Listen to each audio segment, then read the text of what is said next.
সীমান্ত নিরাপত্তা জোরদার করার জন্য ওসি তরঙ্গ পাটোয়ারি পরিদর্শন।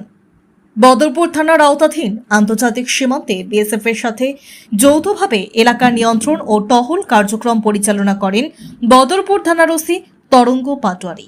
আজ বদরপুর থানার ওসি তরঙ্গ পাটোয়ারি বিশাল পুলিশ ও বিএসএফ বাহিনী নিয়ে বদরপুর থানার আওতাধীন আন্তর্জাতিক সীমান্ত পরিদর্শন করেন। সেই সময় ওসি পাটোয়ারি স্থানীয় বাসিন্দাদের সঙ্গে কথা বলে শান্তি বজায় রাখার আহ্বান জানান। ওসি পাটোয়ারি ভারতের নাগরিকদের শান্তি বজায় রাখার আহ্বান জানান। পুলিশ ও বিএসএফ এর যৌথভাবে ভারত বাংলাদেশ আন্তর্জাতিক সীমান্ত পরিদর্শনের জন্য অনেকে সাধুবাদ জানান। শ্রীভূমি পুলিশের ফেসবুক পেজে এই খবরটি জানানো হয়েছে। সীমান্ত নিরাপত্তা জোরদার করা হয়েছে। বদরপুর পিএস এর অধীনে আন্তর্জাতিক সীমান্ত বরাবর বিএসএফ এর সাথে যৌথ এলাকায় আধিপত্য এবং টহল পরিচালিত। স্থানীয় বাসিন্দাদের শান্তি বজায় রাখার জন্য এবং তাদের নিরাপত্তা নিশ্চিত করার জন্য আহ্বান জানানো হয়েছে।